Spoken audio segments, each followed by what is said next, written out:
Ambassador to the U.S., Dr. Arikana Jombori-Kor. We will be discussing development, security, and the state of the African women. Welcome to the conversation. IMF, World Bank, all other institutions, they make African countries jump through hoops. Loans will never be able to pay. The US, when they borrow money, they're getting it in 1.5, 1.9 interest rate. Africans, when they get the same amount of money, they're paying 9, 10%. The people who don't need a break, they get a break. The ones who need a break, they don't get a break. The sheer survival of the World Bank, IMF, is based on the fact that African countries and many other developing countries do not succeed. Their success is based on our failure. That has to change. And guess who can make that change? We, the children of Africa, we, the Africans, are the ones who have to say, we know your game now. Enough is enough. We're not playing it anymore. And this is where the diaspora come in. There are more Ghanaian doctors in New York City than in the entire country of Ghana. There are more Nigerian doctors in LA than in the entire country of Nigeria. So let's be serious here. What Africa needs is capacity. Exactly.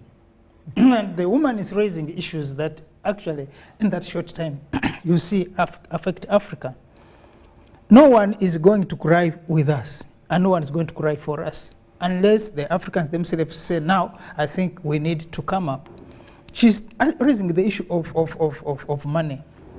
We are getting loans for infrastructure, loans for this, loans for that, but we are paying higher.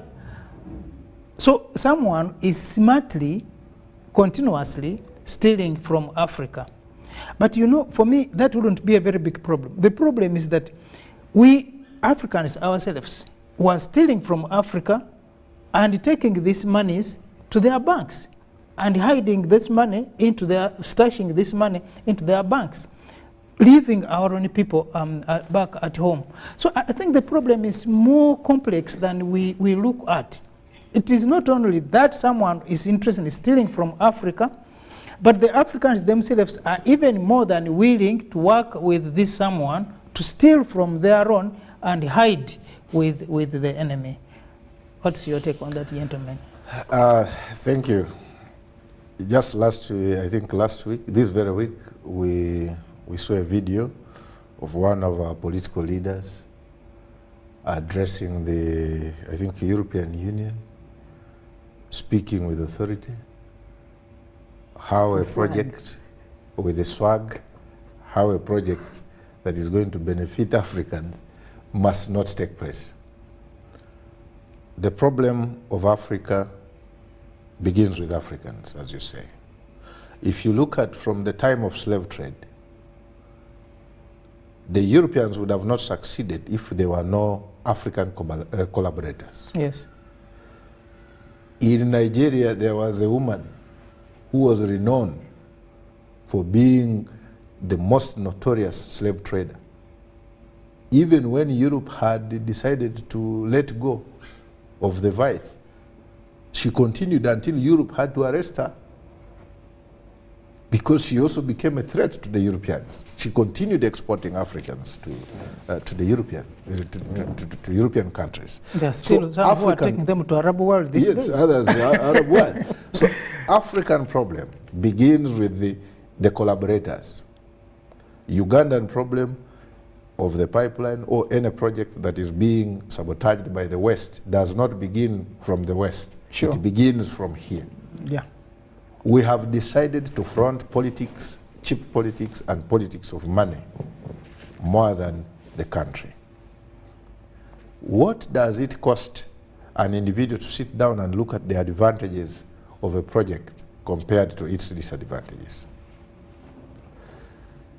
The Europeans, for example, the advantage we have as Africans is that we study European history. We understand Europe even before going to Europe, because we study Europe. The Europeans do not study Africa. They actually do not know what takes place here. So it is easy for them to sit and make a resolution without understanding the dynamics that are operating on the ground. If you ask the resolution that the European Parliament that passed the resolution, how many of them have stepped in Africa to appreciate the issues that we are talking about? you may find less than 5% of that European Parliament has ever stepped in Africa. So in other words, the problem of Africa begins with us. Until we deal with our mindset issues, we may not be able to develop as African people. But I can, as you said before, that it begins with a few, it's going to be tough. And indeed it's going to be tough going forward, but it will take the courageous African leaders to start. Unless we start, we shall continue being dependable, we shall continue being suppressed, we shall continue being led according to their interests. So I think as African people, we should be able to say enough is enough. The professor there, the doctor that was speaking, the former ambassador of Zimbabwe,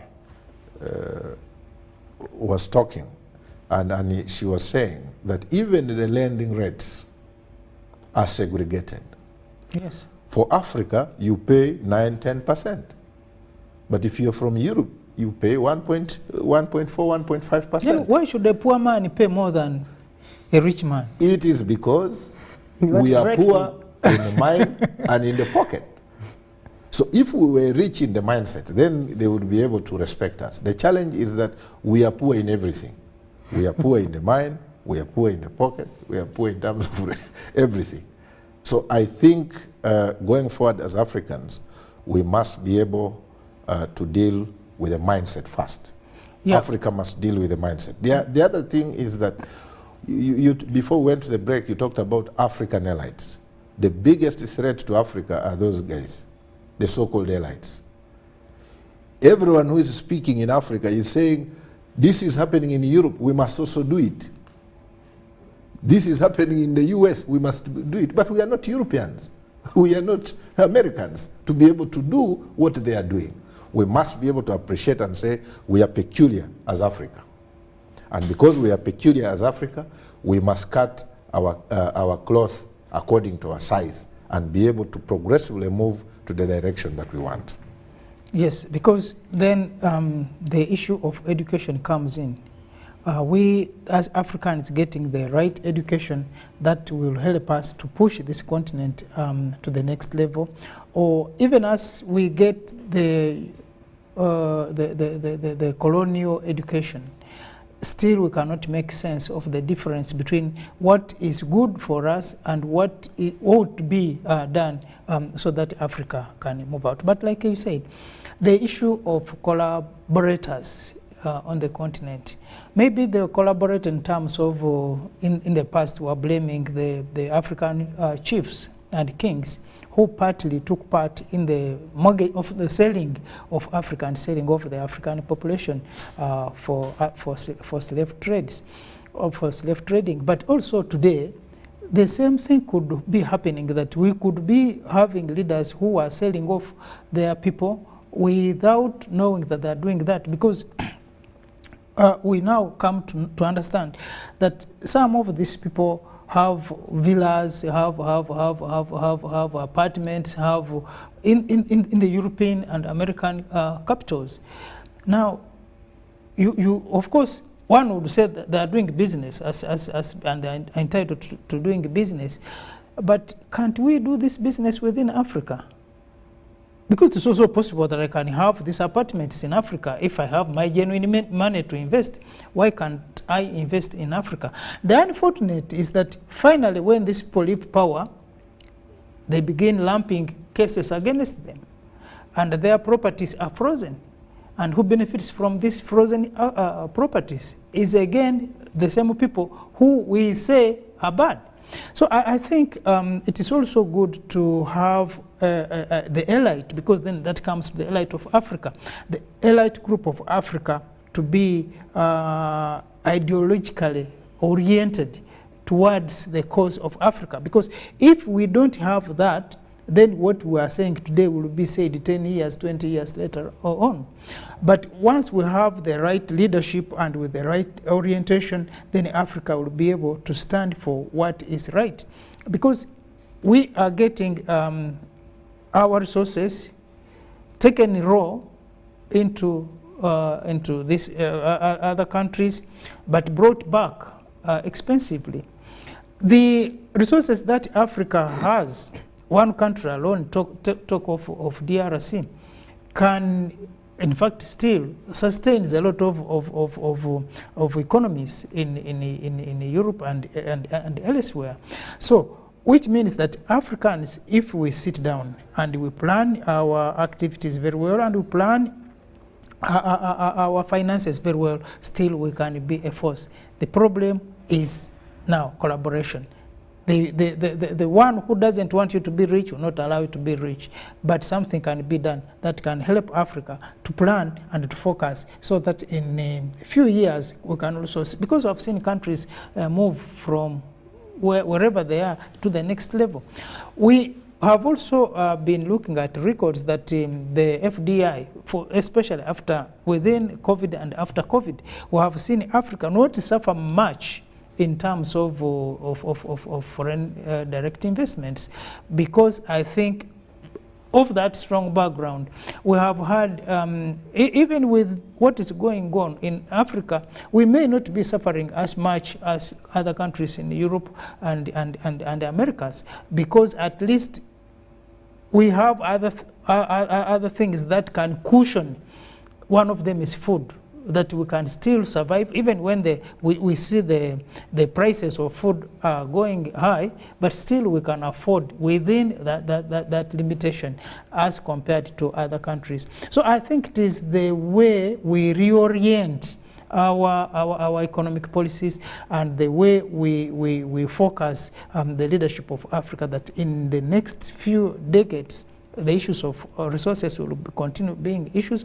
The issues of food, like you put last time, that if you are not going to have food, if you are not going to have water, if you are not going to have all this that we need, basics to survive, then Africa could be even in more danger than it is today. But that aside, when you hear this lady talk about the African diaspora and the African elites, because she was saying that we have more doctors in LA than the Nigerian doctors in LA than there are in Nigeria. That brain drain is also another big problem that Africa needs to address. The other day we were talking about the people who are running, the young population that is running away from Africa into Europe and other countries for greener pastures. But when you look at all this, you realize that Africa could even have had greener pastures than where these people are running. But still, the hemorrhaging of the younger population and the elite of Africa ending up, some of them actually, unfortunately, dying on the high waters. Takali, what do you think can be done to address some of these issues, that Africa can have a stable, planned, and sustainable economy? I think, first of all, one of the mistakes that have been made by subsequent African governments is that they really believe their salvation lies elsewhere. But really and truly, the salvation of the African is within the African. The Asian will never take as much an interest in your well-being as you do in your own welfare. Accordingly, the things that we've been doing since the colonial era always prioritize the interests of colonial masters. And this is not by accident. The systems that were left in place were to ensure such a continuity. We find ourselves, for example, most African countries rely disproportionately on one resource or the other, which is a very unhealthy way in terms of development models. On the African continent, the only country that has a healthy diversification of earnings is South Africa. And as a result, South Africa is obviously the most important economy on this continent. Nigeria may have more turnover in terms of output, but even given their population, which is at 200 million, they cannot have the same returns in terms of social and economic well-being. One of the things that the colonial masters disadvantaged us was the fact that, for example, Uganda was left priding ourselves in producing a lot of coffee and producing a lot of cotton. Then Kenya maybe produces a lot of tea and a lot of... they had their crazy models, and then Tanzania also has to. Really, no one can do a good job depending on one thing. But like I have argued on many, many occasions, we are yet to have a conversation with ourselves concerning exactly how we need to proceed. The countries that have had those conversations are proceeding well. Among them, China. It may not be the development model or the democratic model that you and I think should be, but they decided that that is the way they're going to do their things, and they've been doing them ever since. The Arabs are not far behind. No one has accused the Arab nations of being democratic. They are not, and they will not be in the near future. But they decided that the way forward is to do things a certain way, and they agreed as a lot, and they're moving forward ever since. I'm not aware of any African country that has sat down to decide the way they're going to do their things. For example, as we talk, Saudi Arabia, under the de facto leadership of Mohammed bin Salman, who's the prince, the heir apparent, because King Salman is still alive. But this son of his, who's 37 years old, is in effect the ruler, because his father is 86 years old and not in good health. But he has already set out a vision, a robust vision of how to win Saudi Arabia from oil dependence. It's dangerous. To say that Uganda's most important earner is tourism and coffee, those two, that is not sustainable. So you are saying, how do we answer this? We have to return to a place where we sit among ourselves, because Ugandans, we are not short of brain power. But we have not said, economically, this is the way we are going to do it in this amount of time. You may tell me there is a National Planning Authority. I'm not convinced they're doing the job they should be doing. We have not decided that in political terms, this is exactly how we are going to do what we're going to do in this period of time, and these are the stakeholders. There must be a consensus. We can never be 100% of the same school of thought, but at least we can be 76% of that same school of thought. It is only when people buy in largely into a vision that it can see success. Our failure to do that is the reason why we're where we are. Mr. Mututa, there is no African country that is not grappling with massive corruption. However much you earn money, that you bleed relentlessly, you cannot move. I have not had an African country come up with a vision of how to exile corruption. If we don't do that, whether the white man is not fighting you anymore, the elite will make sure you fail. So the question I think we should be answering, how do we face the elite that are a threat? That is the question we should be answering. Actually, I think on the same, I like the way you put it. The issue of elite and corruption, I don't know where they meet. It's like whoever goes there ends up with that. And I was impressed when this man came on power, the current president of Algeria, and ordered for the arrest. I think there was an ongoing investigation, and I will speak, I think there are two prime ministers, former prime ministers, a number of about 5 ministers who are already in custody because of corruption. The way they were awarding tenders in terms, especially in the oil. I think one of them was of trade, another one of oil. And I think Africa needs to see that, so that we take strong strides against corruption.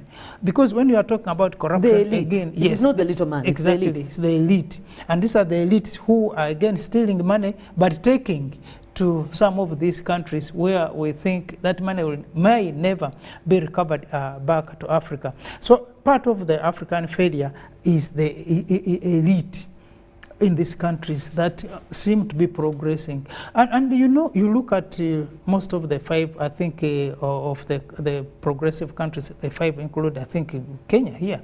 And then we have Nigeria, we have South Africa, we have Egypt and Algeria in that order.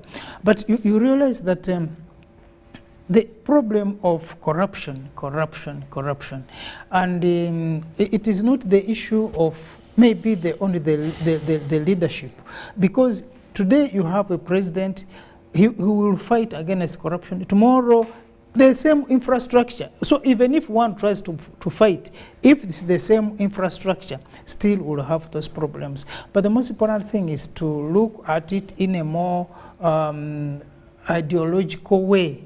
Because we have seen this happen in Korea, we have seen this happen in China, and the corruption has, at least to a greater extent, we are not saying it is zero, but to a greater extent been fought. So I think as Africa, we can also do the same, especially when it comes to leadership. And when I'll tap your thinking into this, because you are part of the political group. The corrupt ones. No.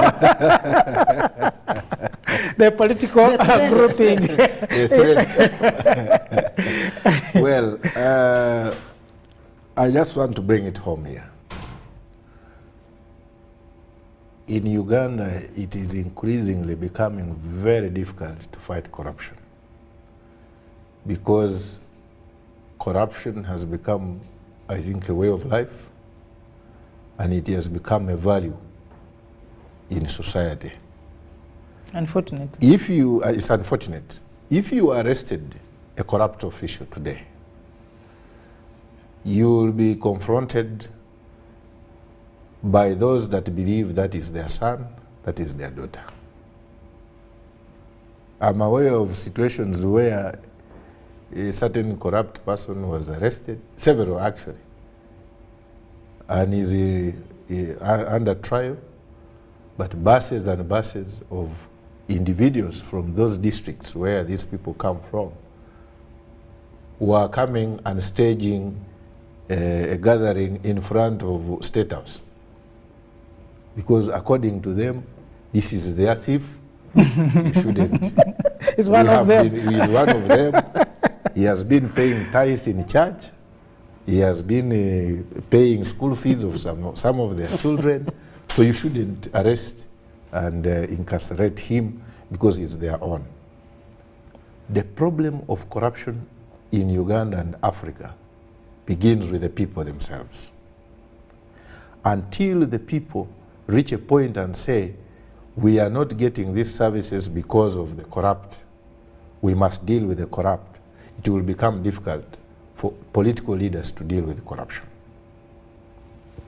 Every time a person is arrested, you will either see a demonstration or a procession. Or a delegation. Or a delegation Yes. of people. Or death threats. Including religious leaders praying in church, praying for the corrupt so that they come out. And yet probably there is enough evidence that shows that these people deprived Ugandans and Africans of the services that they deserve.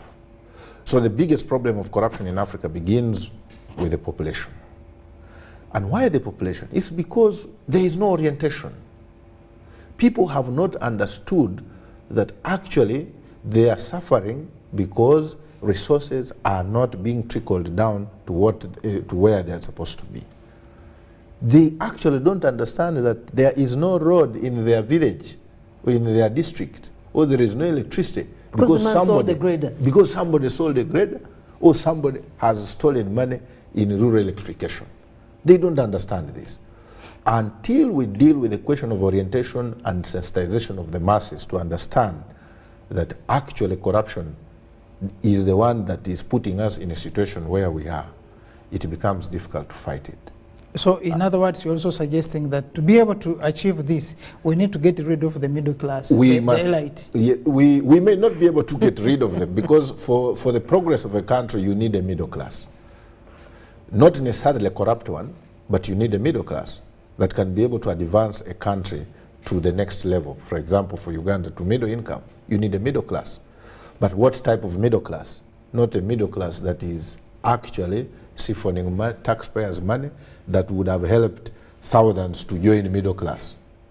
So we must be able to deal with the question of corruption. But how do you deal with it? You must be scientific. You must first deal with the mindset of the people.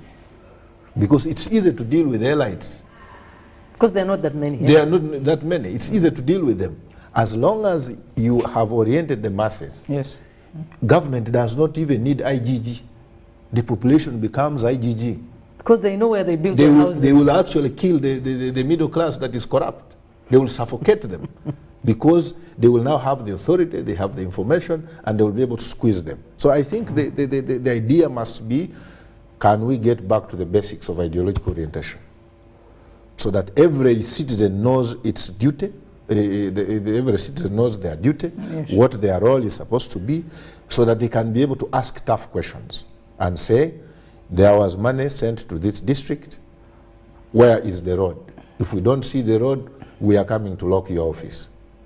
Until we reach that point, we may not be able to, because we don't have enough prisons to take these people. But that will also The be courts are calling- also being accused of corruption. That will also be calling for violence. I Exactly. mean, given the No, extent no, no, of but you corruption. see, as long as you have a conscious population, they will make it very difficult for people to steal, because they will know what their rights are.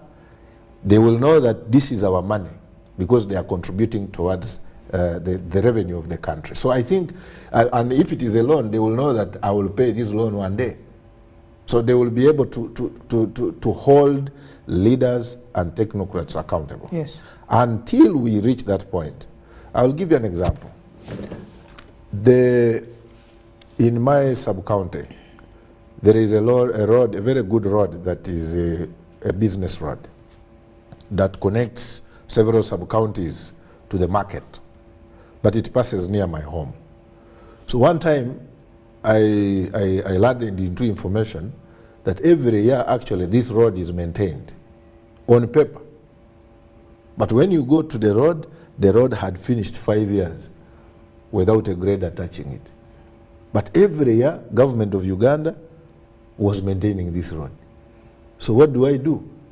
I called the councillor of my sub-county and I was asking him questions, and he was also not aware. So I called the community. I was able to mobilize the community and say, we must ask the cow to come here and explain to us where the road is. Today, that road is being maintained because the community is aware that this is a business road that must always be maintained. So until the community starts demanding some of these services in Africa, we may not be able to achieve what we want. You rightly said that most of this money stolen is sent to Europe, to European banks and invested in the European countries. Indeed so. One time I attended a meeting where the former Minister of Disaster, Tassis Kawejire, made a statement, and I may not agree with him, but he had his own philosophy. For him, his thinking at that time he said that for these people who steal money and take to Europe, they must be put on firing squad, they must be arrested, they must be in prison.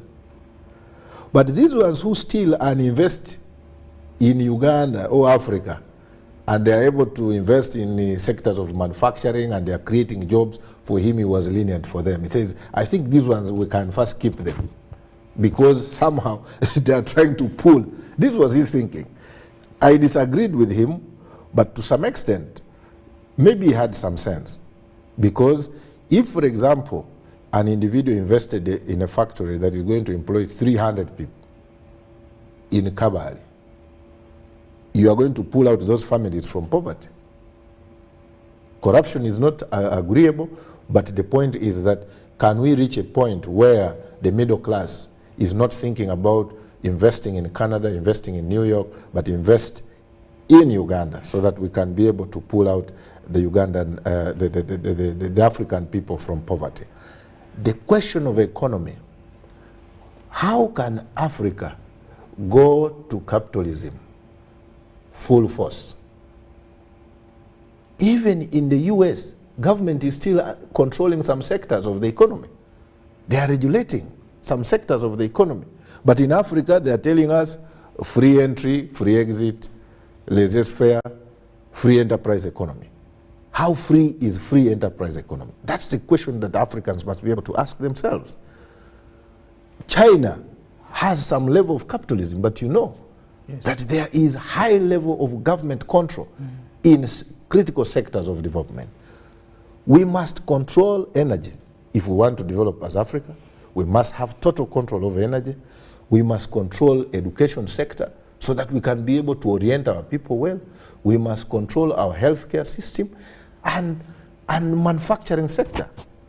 Why must Uganda import a matchbox, for example, from Europe? African countries are importing a matchbox from Europe. Why must we import stockings, for example? You mean Africa cannot be able to construct a manufacturing sector that can produce clothes? You are importing even hair. We are importing hair of. I'm told some people even import beef in West Africa. Yes. It's very bad. We import all sorts of things that we can be able to manufacture in Africa. Until Africa wakes up and rises up and says we can be able to do these things. So that if we produce coffee in Uganda, our first market must be Africa. Let there be coffee in South Africa imported from Uganda. Let there be clothes, for example, imported by Uganda from an African country, so that we can be able to develop the strength of our countries one at a time and be able to grow into a stronger economy in Africa. I worked in one of these local markets here in Kampala, and I'm looking at a number of second-hand things that have been brought, I think mainly from Europe.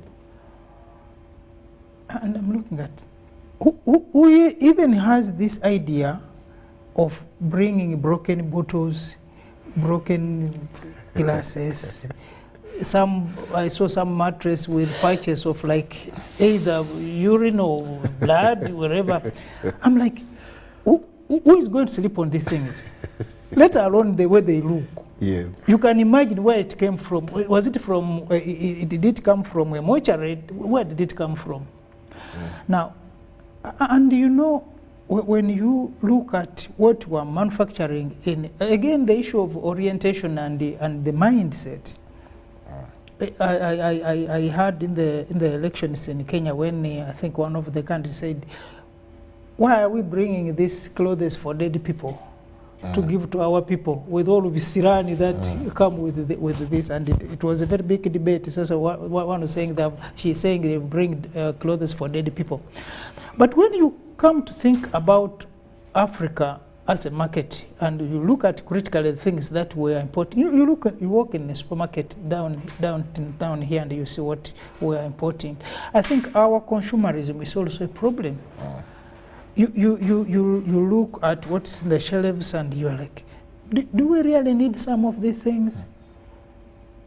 Why should we get honey from US when you have a lot of honey that's coming from northern Uganda and western Uganda and other parts of the country?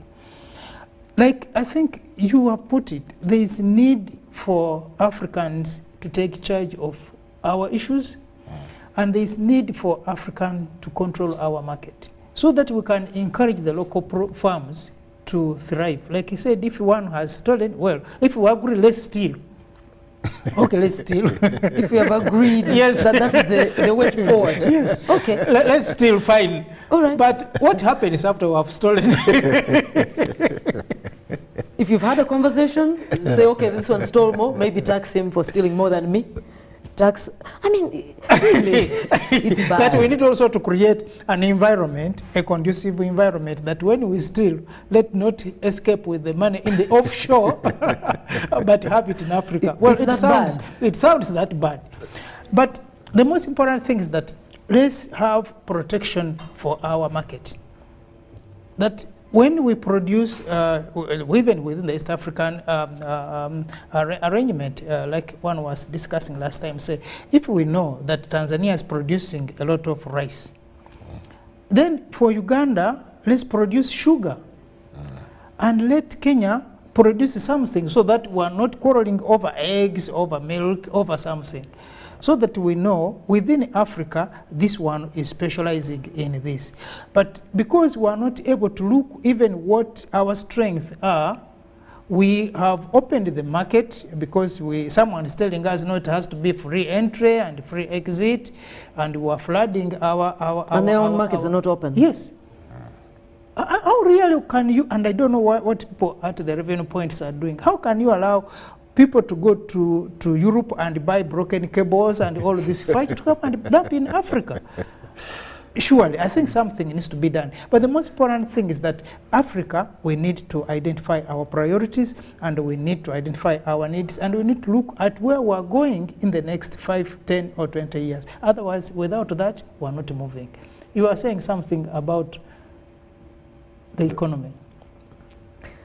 There are some things that, along those very lines of, there are certain things we can do for ourselves.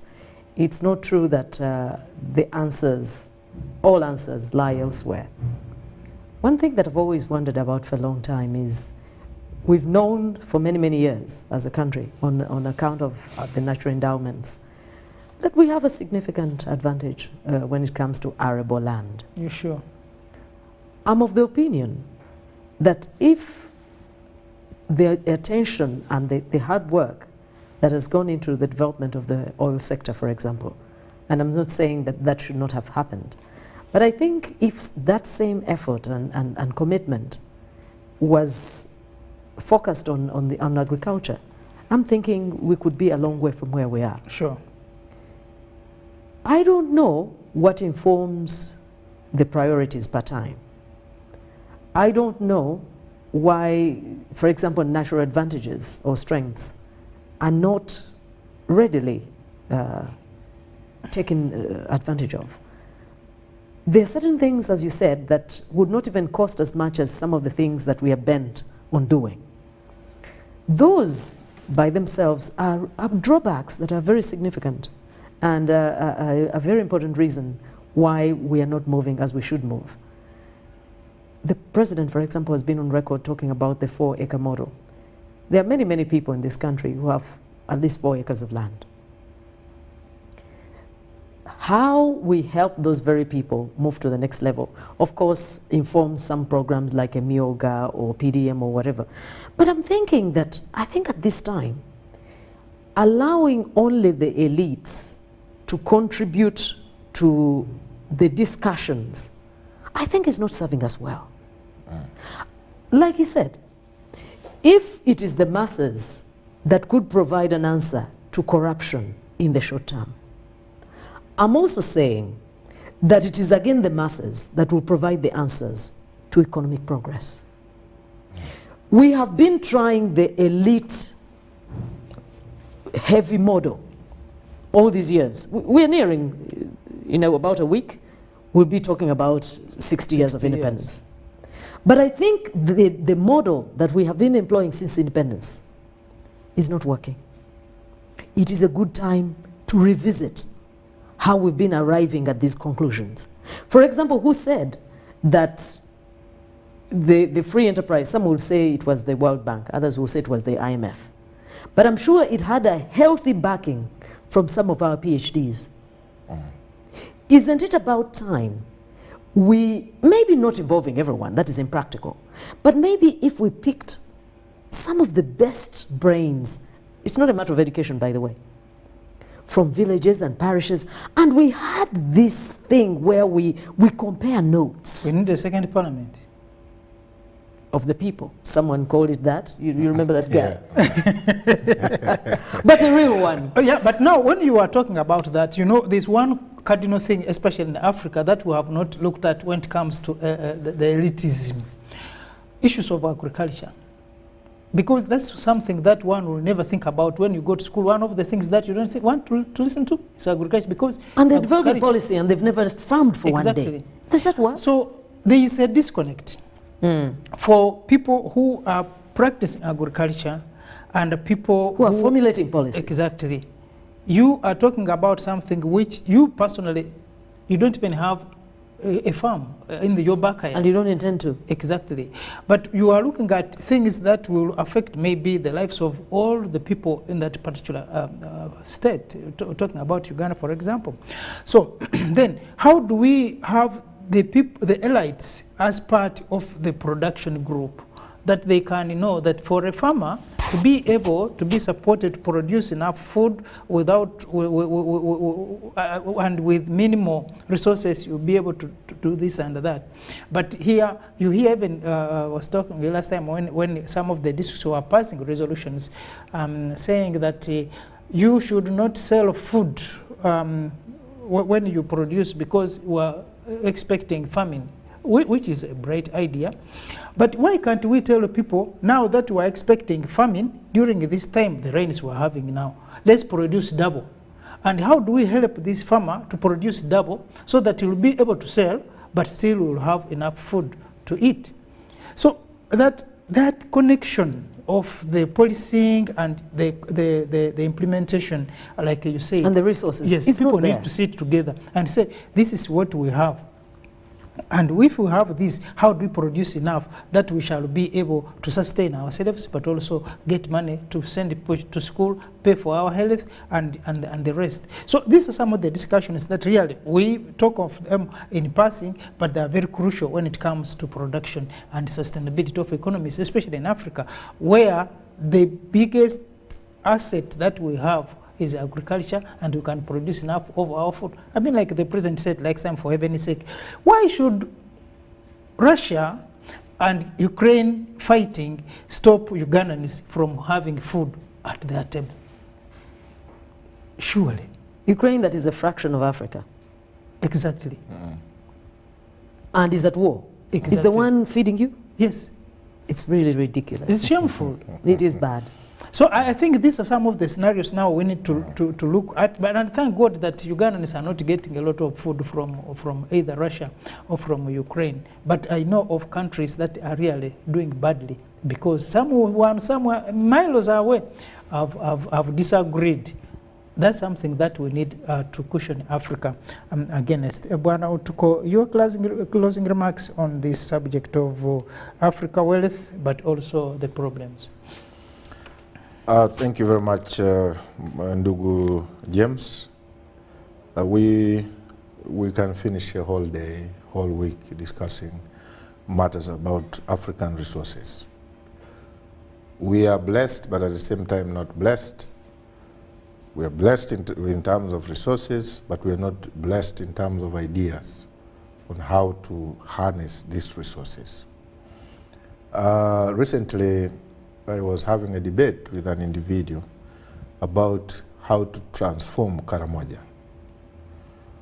Karamoja, as you may be aware, may be a region with the highest number of minerals in this country, but it is also the most poorest. And one of the biggest problems in Karamoja has been water. But we are not seeing ideas coming through from the policymakers on how to address the question of water in Karamoja. What we have been seeing in Karamoja, for example, is the digging of valley dams. But these valley dams mainly survive or depend on rainwater, which is also not sustainable, because sometimes Karamoja may finish 3, 4, 5 months without rain. So in other words, there should be an alternative water project or program to ensure that you deal with the issues of water in Karamoja. But the policymakers, because they are elite, they went to school, they sit somewhere and they come up with these ideas. I want to agree with my sister Rachel that for Africa to develop, for us to benefit from the resources that God has blessed us with, we must involve the people, we must deal with the mindset, we must ensure that the gap between the elite and the ordinary people is reduced so that the planning becomes a people-centered kind of planning. For us, for example, in TESO, there's been a debate, and I'll tell you this. When government under Operation Wealth Creation was promoting the oranges, for example, a big number of people, both elderly and young, were not agreeing with the government. Why? Because the orientation is different. The culture, the character, and behavior of the people of that region is completely different. So in other words, as the Chinese say, for you to develop a population, you must study their character, you must study their culture, you must study their values, and build your progressive development around the character of the people. Today, as we speak, not many people are having orange farms, even when we have a factory there. Even those that went to do oranges, yes. Even when those that went to do oranges went there and realized they could not make money from there, they ran away because the factory itself, the capacity, could not manage to deal with the supply that was. So many people had to abandon. The orientation of the people of that region is different. That applies in Africa. We must study each community in its own independent way and craft programs and development around the culture, the values, and the interests of the people of that region. Sure. That's when we shall develop Africa. Tony, you think do we have a headway here? On this forum, yes. But I don't know about the powers that be. That is a different... Unfortunately, the more Western education one receives, I don't know why this is, the more a person tends to become a problem to their own selves. Sure. And to their own communities, because you become alien in every way. You become, I think it's the orientation he was talking about. Exactly. Because when you hear the talking of many of the most educated among us, it's discouraging. There is no sense that the people among whom you are need to also buy into what you're saying. It's just about your line. It was developed at Stanford University, and there's this meticulous body of work and that you now begin to execute robotic-like.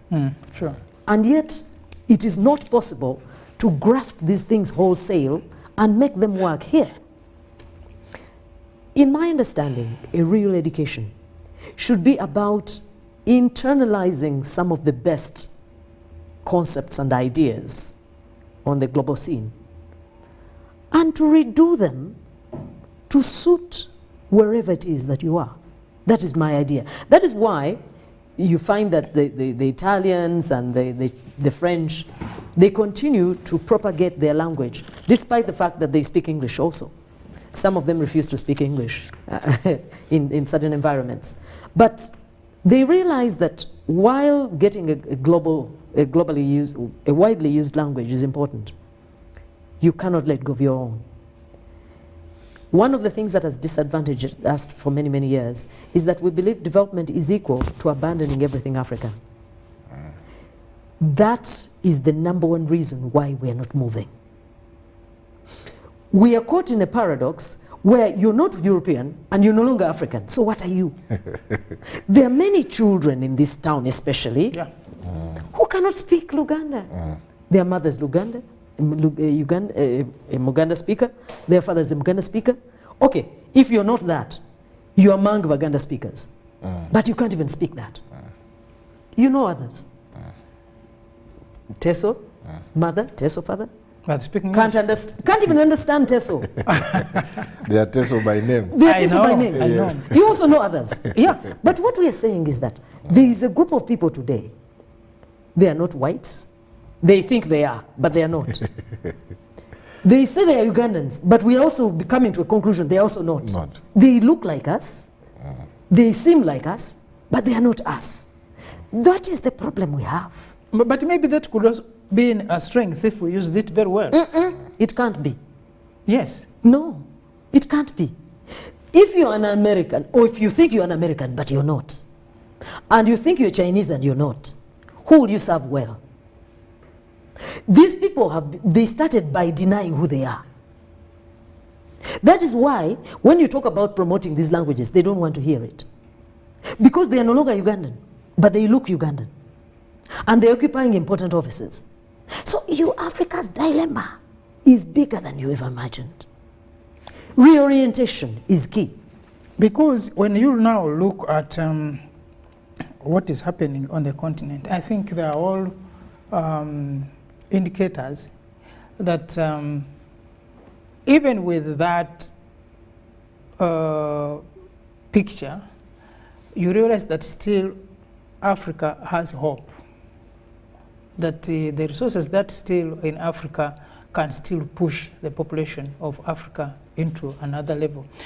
Elsewhere, they have reached a ceiling, and that's why they're desperate. They needed these resources to survive, because they have survived as a population anyway, and these resources, unfortunately, most of them, if not all, are still on this continent. So we are still yet to see a lot of things happen. But now what will save Africa is the ideology, the orientation, the thinking, the focus, the determination that the African will need to survive. And this means, therefore, we shall need very organized and very focused leadership on the continent if we want to survive.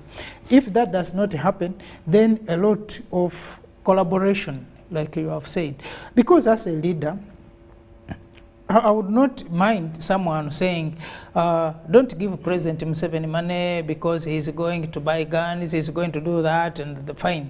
But President Museveni or any other president of Africa is not going to be here forever. Tomorrow it will be another person. Might even be you talking, yes, and you'll do the same things. Unfortunately, it might be you talking. And because we are running in the same framework, trust me, you are going to get into the same turbulence that the other person came into. President Museveni, for example, has also seen that some of the things that he was struggling against as a young man, as a student, as a fighter, are coming back into his face today. So you will need to reorient an infrastructure that will help Africa to steer ourselves away from the problems that we're having. The problems that we're having today are actually part of leadership, fine, but it's not only leadership. There are more problems that we are having, like we are saying. People who are desperate for resources, and they know these resources in Africa, they will still want to use the Africans to fight amongst themselves. You talked of when the African founding fathers started on the track of African unity, because they realized then there was no way Africa was going to survive as small states without coming together. The enemy of Africa was using the Africans themselves to undo that. Mobutu, for example, was used to do that in the Congo. But finally, he died a poor man, even amidst the wealth that he had, you know. So I think it's the good thing that Africans need to focus, but also build consensus on some of the things that we are looking at Africans. We may not be agreeing as political parties or politicians, but in all this, what is good for our people, for the Africa that we want to promote. We are making 60 years as Uganda, as a state, but do we have any agreements and any negotiations? And that's why I like Chairman Mao. That negotiation, that discussion, that must be open to ideas. What ideas do we have that, because at the end of it, countries are going to survive because they have superior ideas against the others, the elites we are talking about. What do we have that is superior to the others that can make us a society, a people that are progressive? So these are some of the things that we need to look at as Africans, and we need to agree but also disagree on principles. That I don't believe, like he said, he doesn't believe Kabwejire was saying the right thing, but maybe he had some truth. Had some truth in it. So we can also incorporate what is the some truth in what others are saying, and let's appreciate each other, because at the end of it, no one can be a better player than the other when especially comes to African states. All these small states cannot match the capacity of America. In fact, sometimes you find our leaders, no wonder they were put on a bus, because if you are going to have all these small districts into compared to the other superpowers, we may not be able to survive. So, but I know Africa still has hope. And with that hope will give us an extra mile. We have a younger population, and this younger population needs to be oriented. Otherwise, if they're not oriented, there's also going to be another big group like you're saying. You are Ugandans, but you don't look like a Ugandans. We even have people in this continent who are in Africa, but they don't believe they're Africans. So this orientation is bigger than you are thinking about. Thank you so much, viewers who have been following us on different platforms, and thank you for your time that you have been with us. Until next week, we still continue receiving your contributions in terms of ideas and your comments on whatever we have been discussing. And we'll also encourage more people to send us even longer texts that we can read for the audiences, both here in those who are following us in Uganda, Africa, but also from elsewhere. Thank you so much, Takali, and thank you much, Bwana Otuko, for the time. And until next week, our viewers will be on the background, but we shall be still receiving the comments that you will be sending to us. Thank you so much. Until then, shalom.